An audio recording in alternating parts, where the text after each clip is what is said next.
Robert, simple question. Can anybody become rich? I believe so. So this is what I believe. Sure. You know, when you and I go to the supermarket and we buy a carton of milk, we always check for the expiration date. But most people do not check for the expiration date on their brains. Too many people look at, well, what's going to happen to me?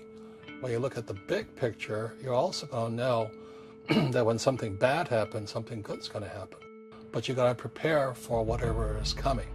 If you think the next 20 years will be like the last 20 years, you're going to get creamed. In every one of us is a poor person. There's still a poor person inside me. And I still go to the supermarket and say, oh, Crest is on sale or Colgate's on sale. There's also a middle class person. And the middle class person wants security. They want that steady paycheck. And there's a rich person. And they're all inside of us except that it's not taught. You're taught to go to school, get a job, and get a paycheck. You're not taught to how to get rich. If you read Rich Dad, Poor Dad, my rich dad refused to pay me. He said the paycheck was one of the most damaging things you could take in your life. He says the moment you take a paycheck, you're an employee. And that's the mindset. So my rich dad never paid me. It drove my poor dad, government employee, nuts. You gotta pay people, you gotta pay people. And rich dad was not saying that the paycheck was bad. He says he didn't want to be a slave to money. So as an entrepreneur, if rich dad folded, I just start another company. I don't need a paycheck. I don't need anybody to take care of me. If my government doesn't like me, I move to another country because they need entrepreneurs. So the entrepreneur is not so much the business. The entrepreneur is really the mindset and the skill sets and the different set of rules. You see, I don't operate, small business does not operate in the same rules as big business. Because everything in Second Chance is the opposite of what they teach you in school. You see that? So why do we keep going to school though, Robert? So now let's do the alternative. Here's a devil's advocate question for you.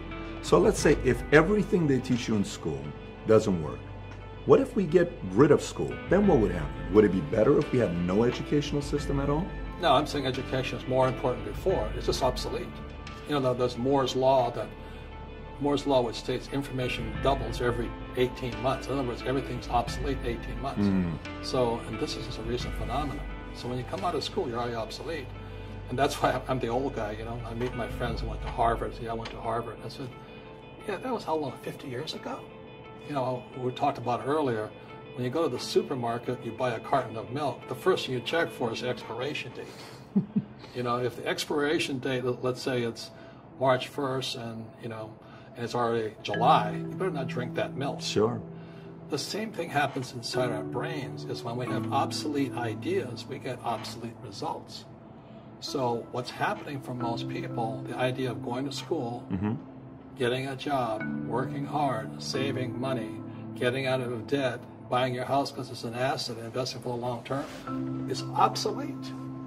The world has changed. Entrepreneurs have one thing in common. They keep going. They'll change the rules. They'll reinvent the rules. They don't just take one answer. So a real entrepreneur, it really makes no difference which country you're in. That's my belief. So, I love that. It's just a mindset. What could you say, if you could say one thing to somebody who's never been an entrepreneur and they're thinking about making the leap of faith into becoming an entrepreneur, what could you tell them? Well, I'll just tell them the same thing that happened to me. My last paycheck, I still remember it clearly. It was one of the worst and the best days of my life. And I was in Puerto Rico. I was working for Xerox, and my boss gave me my last, it wasn't a paycheck, it was a bonus check. I think it was about $30,000, taxable. It's the only problem with that. So I got this check, and I went, holy mackerel. So I was excited, but I was also disturbed. And so this other guy comes up to me, his name was John, and John says to me, he says, you're going to be back. I said, why? He says, because you're going to fail. I looked at him and said, look, few expletive words, because that's what he did. He left Xerox, failed, and he came back. And I said, look, you failed and you came back, but I'm going to fail and I'm never coming back. And that's the attitude. Do you know what I mean? Absolutely. If you say, well, if I fail, I'll go back to mommy and daddy, then that's what you'll do. So if you fail, that's when I became an entrepreneur, because I had no money. I had no money for years. You know, I didn't have a paycheck. But that's what my rich dad encouraged me to do. He says, when you don't have this paycheck, you get hungrier, smarter, and it's a test of your character. Will you become a crook? Will you become dishonest? Will you cheat and steal? Or will you become a better human being?